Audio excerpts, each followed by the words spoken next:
Assalamualaikum warahmatullahi wabarakatuh. Saya Korina Aulia Umami dengan NPM 014 akan menjawab pertanyaan-pertanyaan yang telah rekan-rekan sampaikan. Pertanyaan yang pertama yaitu pertanyaan dari Wahyu Ardiansyah yang jawabannya adalah sebagai berikut. Sebagai seorang pendidik, dalam pembelajaran kelas rangkap, kita dapat menggunakan beberapa strategi untuk mengajar berbagai jenis karakteristik peserta didik agar mampu menjadi pembelajaran kelas rangkap yang efektif. Di antaranya, dengan menyediakan berbagai jenis sumber belajar yang beragam.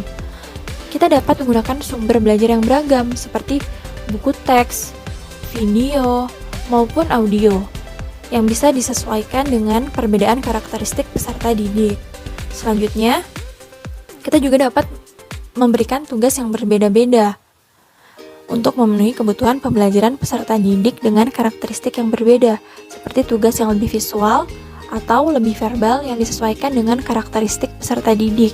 Selanjutnya, kita juga dapat menggunakan teknologi dalam pembelajaran, karena teknologi dapat menjadi alat yang efektif untuk memfasilitasi pembelajaran peserta didik dengan karakteristik yang berbeda, seperti penggunaan video, game interaktif, dan platform daring lainnya. Selanjutnya, jawaban untuk pertanyaan Devi Khairunisa. Sebagai guru dalam pembelajaran kelas rangkap antara kelas 1 dan kelas 5, kita harus dapat mengelola pembelajaran dengan baik untuk memenuhi kebutuhan pembelajaran dari kedua kelompok kelas tersebut.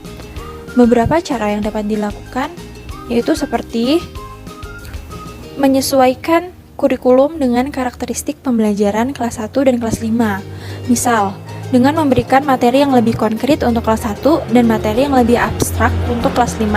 Selanjutnya, guru juga dapat menggunakan metode pembelajaran yang berbeda, seperti penggunaan bahan ajar, strategi, dan waktu pembelajaran yang berbeda. Sedangkan, untuk pertanyaan apakah diperbolehkan guru kelas rendah mengajar kelas tinggi dan sebaliknya, jawabannya yaitu tergantung pada kebijakan sekolah dan peraturan sekolah yang berlaku. Namun, jika guru memiliki kemampuan dan keterampilan yang memadai untuk mengajar di kelas yang berbeda, maka guru tersebut dapat diajak untuk melakukannya. Namun demikian, perlu dilakukan evaluasi terlebih dahulu untuk memastikan bahwa pembelajaran tetap efektif dan terpenuhi kebutuhan pembelajaran dari kedua kelompok kelas tersebut. Nah, selanjutnya adalah jawaban atas pertanyaan Syara Ayudianing Pamela. Jadi, jika seorang pendidik kurang menguasai atau menerapkan salah satu prinsip dalam KPR, maka pembelajaran dapat menjadi tidak efektif atau bahkan tidak tercapai tujuan pembelajarannya. Sebab setiap prinsip dalam PKR saling berkaitan satu sama lain dan saling mempengaruhi. Jika satu prinsip tidak diterapkan, maka akan berdampak pada prinsip-prinsip lainnya. Misal, jika seorang pendidik tidak menerapkan prinsip perbedaan individu dalam PKR, maka siswa yang memiliki perbedaan karakteristik pembelajaran tidak akan mampu meraih prestasi maksimal dan pembelajaran tidak akan efektif. Hal ini juga dapat mempengaruhi prinsip lainnya, seperti penganekaragaman pembelajaran misalnya. Namun, hal tersebut tidak berarti pembelajaran akan gagal sepenuhnya. Seorang pendidik dapat mencoba untuk meningkatkan pemahaman dan penggunaan prinsip tersebut dalam PKR. Dalam hal ini, pendidik dapat meminta bantuan dari rekan guru atau mengikuti pelatihan untuk meningkatkan pemahaman dan keterampilannya dalam menerapkan prinsip-prinsip PKR. Dengan demikian, pembelajaran dapat menjadi lebih efektif dan tujuan pembelajaran dapat tercapai. Nah, terakhir, jawaban atas pertanyaan Ardila Mardatila. Untuk melayani perbedaan individu siswa dalam pembelajaran PKR, ada beberapa penganekaragaman pembelajaran yang dapat dilakukan. Antara lain, pemberian tugas yang berbeda-beda. Guru dapat memberikan tugas yang berbeda-beda tergantung pada kemampuan siswa. Selanjutnya, penggunaan sumber belajar yang beragam. Guru dapat menggunakan berbagai sumber belajar seperti buku teks, bahan ajar daring, video pembelajaran, dan lain-lain. Hal ini dapat membantu siswa dengan berbagai gaya belajar untuk memahami materi dengan lebih baik. Selanjutnya, pemberian umpan balik yang berbeda-beda. Guru dapat memberikan umpan balik yang berbeda-beda tergantung pada kemampuan siswa. Umpan balik yang diberikan harus sesuai dengan kebutuhan siswa agar mereka dapat memperbaiki kinerja belajar mereka. Nah, penganekaragaman pembelajaran tersebut dapat membantu guru untuk memenuhi kebutuhan pembelajaran dari berbagai macam siswa dengan karakteristik pembelajaran yang berbeda-beda dalam pembelajaran kelas rangkap. Selanjutnya, pertanyaan-pertanyaan selanjutnya akan disampaikan oleh rekan-rekan saya. Saya Nurroja Arfa dengan NPM 016 izin menjawab pertanyaan dari Denny Firmansyah. Pertanyaannya yaitu, apa saja faktor-faktor yang menyebabkan pembelajaran kelas rangkap kurang ideal apabila diterapkan secara duplikasi? Jawabannya jadi, pembelajaran kelas rangkap atau multigrade classroom adalah situasi di mana seorang guru mengajar murid-murid dari beberapa tingkat kelas atau jenjang sekaligus di satu kelas yang sama. Faktor-faktor yang menyebabkan pembelajaran kelas rangkap kurang ideal jika diterapkan secara duplikasi antara lain, yang pertama yaitu perbedaan kemampuan dan kebutuhan siswa yang beragam. Nah, siswa dalam satu kelas rangkap dapat memiliki perbedaan kemampuan dan kebutuhan belajar yang besar. Hal ini dapat menyebabkan kesulitan bagi guru untuk memberikan pengajaran yang efektif bagi semua siswa. Kemudian yang kedua yaitu kurangnya waktu dan sumber daya. Jadi, dalam situasi kelas rangkap, guru harus merencanakan dan mengajar materi yang cocok untuk siswa dari beberapa tingkat kelas sekaligus. Hal ini dapat memakan waktu yang lebih banyak dan dapat mengurangi waktu belajar efektif. Kemudian yang ketiga yaitu pengelolaan kelas yang sulit. Nah, dalam kelas rangkap, guru harus memperhatikan siswa dari berbagai tingkat sekaligus. Hal ini dapat menyulitkan guru dalam mengelola kelas, memperhatikan, dan membantu setiap siswa. Kemudian yang keempat yaitu kurangnya interaksi sosial. Siswa dalam kelas rangkap mungkin memiliki kesulitan dalam membentuk hubungan sosial yang kuat dengan siswa lain karena siswa tersebut tidak dalam satu jenjang kelas yang sama. Kemudian yang kelima yaitu kurangnya akses terhadap sumber daya. Siswa dalam kelas rangkap mungkin memiliki akses yang terbatas terhadap sumber daya pendidikan seperti buku teks, perangkat teknologi, dan sumber daya lainnya. Nah, namun meskipun ada beberapa faktor yang dapat membuat pembelajaran kelas rangkap kurang ideal jika diterapkan secara duplikasi, strategi pembelajaran kelas rangkap dapat efektif jika diimplementasikan dengan benar dan diakomodasi untuk kebutuhan dan kemampuan siswa yang berbeda. Kemudian selanjutnya saya akan menjawab pertanyaan dari Hani Alfaida. Pertanyaannya yaitu, menurut kelompok, hal apa saja yang mendasari alasan diperlukannya pembelajaran kelas rangkap di Indonesia itu apa? Oke, jadi jawabannya yaitu pembelajaran kelas rangkap di Indonesia adalah metode pengajaran di mana seorang guru mengajar 2 atau lebih kelas dengan kurikulum yang sama pada waktu yang bersamaan.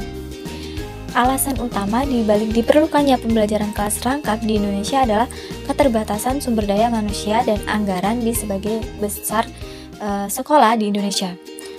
Adapun beberapa faktor yang mendasari penggunaan pembelajaran kelas rangkap di Indonesia antara lain, yang pertama yaitu keterbatasan guru. Nah, di mana banyak sekolah di Indonesia tidak memiliki cukup guru untuk mengajar setiap kelas secara terpisah. Oleh karena itu, dengan menggunakan metode pembelajaran kelas rangkap ini, seorang guru dapat mengajar 2 atau lebih kelas pada saat yang sama. Kemudian yang kedua yaitu keterbatasan ruang kelas. Banyak sekolah di Indonesia memiliki keterbatasan ruang kelas yang tidak cukup untuk menampung semua siswa. Dengan menggunakan pembelajaran kelas rangkap, siswa dari beberapa kelas dapat belajar bersama di ruang kelas yang sama. Kemudian yang ketiga yaitu keterbatasan anggaran. Metode pembelajaran kelas rangkap dapat membantu menghemat biaya operasional sekolah karena membutuhkan sedikit jumlah guru dan ruang kelas. Nah, namun walaupun pembelajaran kelas rangkap dapat membantu mengatasi beberapa masalah di sekolah, metode ini juga memiliki beberapa kelemahan. Itu siswa dapat mengalami kesulitan dalam memperoleh perhatian dari guru, dan pembelajaran kelas rangkap dapat mengurangi waktu belajar yang efektif. Oleh karena itu, penting bagi guru dan sekolah untuk memperhatikan metode pengajaran yang paling efektif dan efisien untuk kepentingan siswa. Selanjutnya yang ketiga yaitu saya akan menjawab pertanyaan dari Meldiana Lestari. Pertanyaannya, kelas rangkap adalah penggabungan dua kelas dalam proses pembelajaran. Pertanyaannya, bagaimana cara memotivasi belajar peserta didik kelas rangkap yang dimana setiap peserta didik memiliki karakter dan minat belajar yang berbeda? Nah, jadi jawabannya itu memotivasi peserta didik kelas rangkap bisa menjadi tugas yang menantang karena setiap peserta didik memiliki karakter dan minat belajar yang berbeda. Namun, berikut ini adalah beberapa cara yang bisa membantu motivasi peserta didik kelas rangkap. Yang pertama, dengan cara menerapkan pembelajaran yang inklusif. Pastikan bahwa setiap peserta didik itu merasa diperhatikan dan dihargai dalam kelas rangkap tersebut. Berikan kesempatan yang sama untuk semua peserta didik untuk berpartisipasi dalam pembelajaran. Nah, terlepas dari latar belakang mereka. Kemudian yang kedua yaitu menerapkan pembelajaran berbasis proyek. Dalam pembelajaran berbasis proyek, setiap peserta didik akan terlibat dalam proyek kolaboratif yang menantang. Hal ini akan membantu meningkatkan motivasi peserta didik karena mereka merasa terlibat dan memiliki tanggung jawab dalam proyek tersebut. Kemudian yang ketiga yaitu memberikan umpan balik positif. Nah, memberikan umpan balik positif kepada peserta didik ketika mereka berhasil menyelesaikan tugas atau mencapai tujuan tertentu akan membantu meningkatkan motivasi dan rasa percaya diri mereka. Kemudian yang keempat yaitu menciptakan lingkungan belajar yang positif. Nah, pastikan lingkungan belajar yang positif dengan menciptakan suasana yang nyaman dan aman di kelas. Berikan dukungan dan dorongan kepada setiap peserta didik untuk terus berusaha dan berkembang. Nah, dengan menerapkan beberapa cara di atas, diharapkan dapat membantu motivasi peserta didik kelas rangkap dan membangun lingkungan belajar yang positif dan inklusif. Nama saya Umi Nurjana. Dengan 3 NPM terakhir 010, izin menjawab pertanyaan dari Dianita Pratiwi. Dengan pertanyaan, pada intinya alasan apa yang mendasari pembelajaran kelas rangkap. Jadi seperti yang sudah kita bahas pada pertemuan sebelumnya, ada beberapa alasan mengapa pembelajaran kelas rangkap diterapkan. Kita ambil salah satu contohnya yaitu kurangnya SDM atau kurangnya tenaga pendidik. Jadi jika dalam suatu sekolah guru yang terdapat pada sekolah tersebut hanya sedikit atau tidak mencukupi sesuai dengan jumlah kelas, maka pembelajaran kelas rangkap dapat diterapkan. Yang tujuannya adalah untuk menghindari adanya waktu yang kosong di kelas yang tidak terdapat guru. Nah, dengan demikian, waktu pembelajaran pun akan lebih efisien. Untuk pertanyaan selanjutnya, pertanyaan dari Fajar Ayu Asmoro. Dan pertanyaan berikan contoh dari motivasi intrinsik atau motivasi internal. Jadi yang seperti kita ketahui bersama bahwa motivasi itu berperan penting dalam pembelajaran. Karena apa? Karena dengan adanya motivasi, maka akan timbul kemauan dari dalam peserta didik untuk mengikuti pembelajaran. Nah, motivasi sendiri itu dibagi menjadi dua, yaitu ada motivasi internal dan juga eksternal. Contoh dari motivasi internal ya, seperti yang ditanyakan oleh saudari Ayu, yaitu seperti adanya rasa tertarik kepada suatu pembelajaran yang berasal dari dalam peserta didik yang tidak dipengaruhi oleh faktor dari luar. Jadi peserta didik ini merasa tertarik untuk mengikuti suatu pembelajaran tanpa adanya pengaruh dari luar, misalnya tanpa adanya diberikan hadiah atau yang lainnya. Jadi mereka benar-benar merasa tertarik karena adanya dorongan dari dalam diri mereka sendiri. Selanjutnya untuk pertanyaan Navita, yaitu apa yang dimaksud dengan prinsip didaktik metodik. Jadi didaktik sendiri itu berasal dari bahasa Latin, yaitu didasco atau didaskin, yang berarti saya mengajar. Nah, secara populer diartikan sebagai ilmu mengajar atau pengetahuan tentang bagaimana mengajar. Sedangkan metode sendiri juga berasal dari bahasa Latin yang artinya metodus atau berjalan, dan secara populer diartikan sebagai cara atau strategi mengajar. Jadi prinsip didaktik metodik dapat diartikan sebagai prinsip yang berkenaan dengan strategi atau prosedur pembelajaran. Sekian kami akhiri. Wassalamualaikum warahmatullahi wabarakatuh.